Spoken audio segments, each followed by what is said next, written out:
अस्सलाम वालेकुम। आप देख रहे हैं पीए न्यूज एचडी और मैं हूं आपके होस्ट सादिया बतूल। शामिल करते हैं आज की अहम खबरें। रिपोर्ट पेश करते हैं चौधरी तारिक हवेली लखा वाले। वजीर आजम का सैलाब की मईशत पर असरात को IMF जायजे में शामिल करने का मुतालबा। न्यूयॉर्क। वजीर आजम मोहम्मद शहबाज शरीफ ने अक़वाम मुत्तहिदा के जनरल असम्बली के 80वें इजलास के मौके पर आलमी मालियाती फंड IMF के मैनेजिंग डायरेक्टर क्रिस्टालिना जारेजुआ से मुलाकात की। वजीर आजम ने सैलाब के पाकिस्तानी मईशत पर असरात को IMF जायजे में शामिल करने का भी मुतालबा किया। मुलाकात में वजीर आजम ने पाकिस्तान के साथ IMF के देरीना शराकत दारी को सराहते हुए कहा है कि क्रिस्टालिना जारेजुआ के क़यादत में ताउन मजीद मुस्तहकम हुआ है।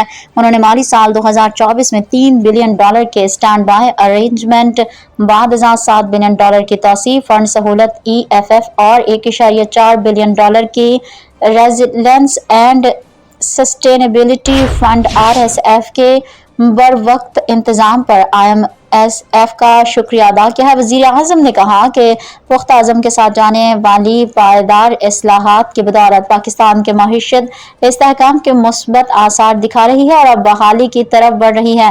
उन्होंने जोर दिया कि पाकिस्तान IMF प्रोग्राम के अहदाफ और वादों पर मुसलसल पेशरफ्त कर रहा है। ताहम हालिया सैलाब के माशी असरात को भी जायजे में शामिल किया जाना चाहिए। IMF के मैनेजिंग डायरेक्टर ने सैलाब मुतासरीन से हमदर्दी का इजहार करते हुए नुकसानात के तखमीने की अहमियत पर जोर दिया।